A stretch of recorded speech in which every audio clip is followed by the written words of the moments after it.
สวัสดีพ่อแม่พี่น้องป้องปายเบิดจุกคูจุกคนเนาะมื้อนี้บ่พรได้มาฮอดบ้านแล้วพ่อแม่พี่น้องเอ้ยนี่ก็คือบ้านเกิดเมืองนอนบ่พรเนาะบ่พรได้ลงมาพักผ่อนแล้วก็ไปหาหมอแล้วพ่อแม่พี่น้องเดี๋ยวเรื่องไปหาหมอเดี๋ยวบ่พรสิมาเล่าให้ฟังคลิปต่อไปเนาะมื้อนี้บ่พรก็ได้มาออกมาพระธาตุพ่อเนาะนี่ก็คือธาตุพ่อบ่พรเนาะธาตุพ่อแท้ๆบ่พรเพิ่นก็เสียไปประมาณ 3-4 ปีแล้วพ่อแม่พี่น้องเลยเนาะเสียไป 3-4 ปีแล้วเนาะตอนเพิ่นเสียเพิ่นป่วยบ่พรกับบ่ได้ม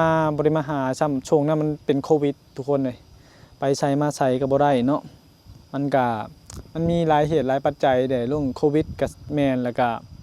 ตอนนั้นบ่พรก็ทำงานเนาะทำงานอยู่ไกลเนาะอยู่ไกลบ้านสองมาเนาะ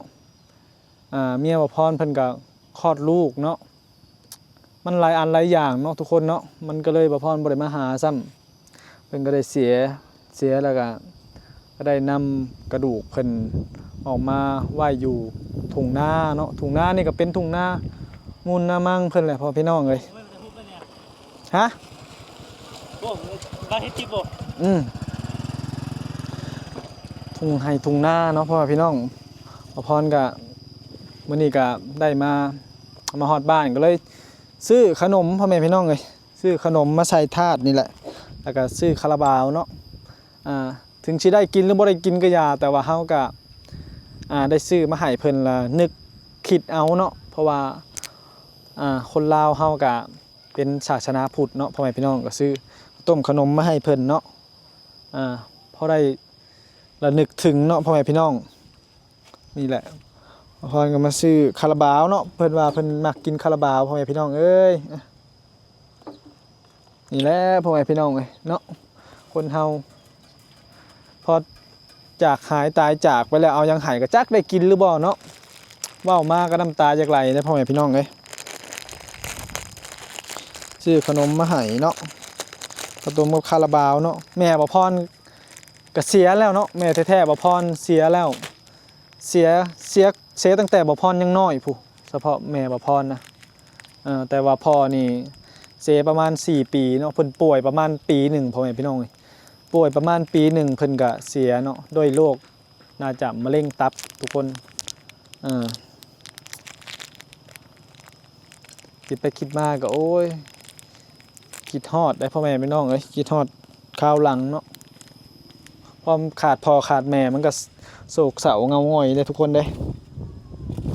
ซื้อขนมมาให้โอ้ยอย่างกระดูกก็คือว่าพาปิดคือว่าเปิดคักแท้นะพาปิดก็เปิดคนมาไขเอาเงินเอาทองทุกคนเอ้ยอยู่ลาวต้องพยุกพเยยเลยเนาะตามธาตุตามกระดูกยังก็ไปหางัดหาง่ายเอานี่หางัดหาแงะเอาเนาะพ่อแม่พี่น้องเอ้ยสู้ตายแท้พวกขี้เหล้าเมายานี่ฮะแต่พอมึงจะเห็ดยังบ่หังบ่มีบ่รวยเนาะมันไปหาหลักหาแง่เอาโอ้ยงนน้ำกระดูกน้ำธาตุน้ำหยังก็หาหลักหาแง่เอาฮะมันบ่รวยย้อนดอกกินก็บ่แซ่บดอกเนาะเงินหลักเงินเล่มนี่เงิดหลายได้น่ะกระดูกกับพาปิดพายังก็ออกเลย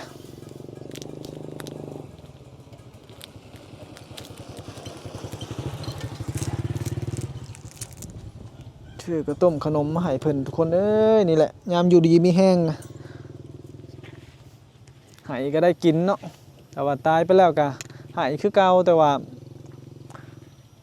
ถ้าผู้ใดยังมีพ่อมีแม่ก็ถ้าหายตอนยังมีชีวิตน่ะดีเนาะตายไปแล้วนี่เจ้าสิเฮ็ดดีซำใดเจ้าสินึกคิดซำใดก็บ่มีประโยชน์ได้ทุกคนเด้แต่เฮ็ดก็เพื่อความสบายใจเนาะความจริงแล้วเฮาต้องทำดีตอนที่เพิ่นยังมีชีวิตอยู่เนาะแต่บ่พรก็ให้เงินให้ค้ำเพิ่นอยู่แต่ว่ามันเฮ็ดได้ซะเนาะทุกคนเวลาป่วยมันก็ไปไวเนาะบ่พรก็เสียใจได้เพิ่นแข็งแรงได้พ่อบ่พรเพิ่นแข็งแรงแต่ว่าเพิ่นป่วยแป๊บเดียวหนึ่งเนาะเพิ่นไปขอเมียให้บ่พรเนาะขอเมียให้บ่พรแล้วก็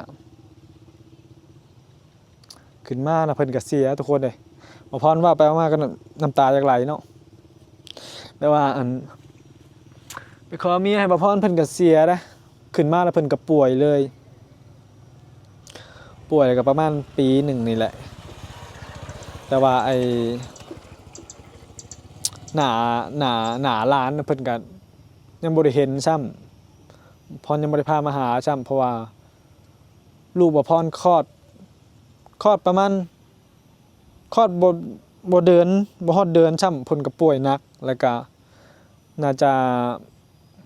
ต่อมากับสักพักหนึ่งเพิ่นก็เสียเนาะเพิ่นก็เสียแล้วก็บ่พรก็หาเงินกันยังบ่ได้หลายตอนนั้นน่ะแต่ก็ฝากเงินให้เพิ่นใช้อยู่เนาะแต่ว่าบ่พรก็ดีอยู่บ่พรน่ะให้เงินให้หยังตลอดเนาะ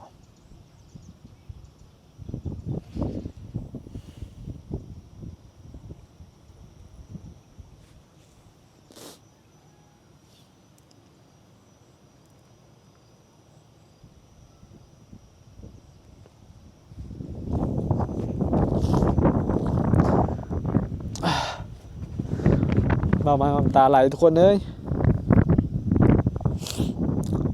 พรก็หาเงินก็แบบได้ก็บ่หลายบ่พรก็ชื่อทองที่เพิ่นใส่เนาะ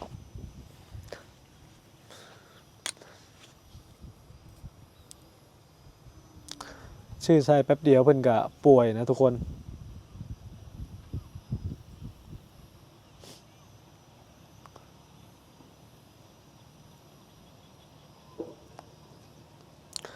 บ่พรก็เป็นคนจิตใจอ่อนทุกคนเว้าหน่อยหนึงน้ำตาไหลนี่แหละคนเฮาเนาะทุกคนเนาะถ้าผู้ใดหักแพงแบบครอบครัวอีหลีน่ะมันก็จักเป็นหยังมักเป็นหันเป็นนี่เนาะทุกคนเนาะแต่พวกที่แบบว่าบ่แพงครอบครัวนี่แต่ก็บ่ค่อยสิเป็นหยังไดเห็นว่าบางคนนี่โอ้บ่ได้เบิ่งแย่งพ่อแม่แต่พ่อแม่ก็แข็งแรงดีแต่ก็ยังบ่เบิ่งบ่แย่งเนาะแต่บางคนน่ะจักเบิ่งจักแย่งแบบพ่อแม่มักป่วยมักหยังเนาะคนทำกับ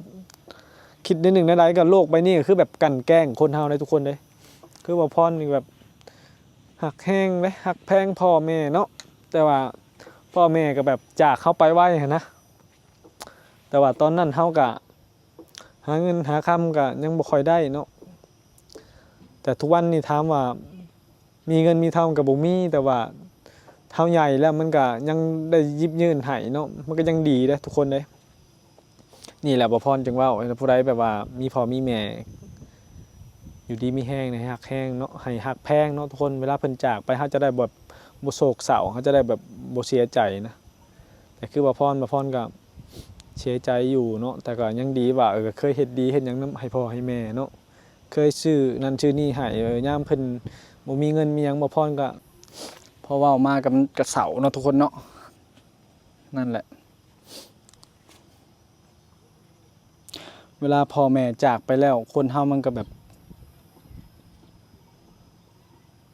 เงาๆง่อยๆเนี่ยทุกคนเนาะถ้ามีครอบครัวแล้วก็มันก็คนเฮาก็สู้เพื่อครอบครัวแล้วแหละถ้าบ่มีครอบครัวนี่คนเฮามันก็เสียหลักได้หน่อยหนึงได้คือบ่พรมีครอบครัวบ่พรก็ต้องสู้เพื่อครอบครัวเพื่อลูกเนาะทุกคนเนาะนั่นแหละทุกคนในคลิปนี้ก็บ่มีหยังหลายบ่พรเว้าหลายก็แบบเว้าหลายบ่ได้มันแบบตื้นตันใจแล้วมันน้ำตาอยากไหลเนาะทุกคนเนาะคลิปนี้ก็ขอบคุณขอบใจบ่ได้เข้ามาก็ฝากเป็นกำลังใจให้บ่พรเด้อ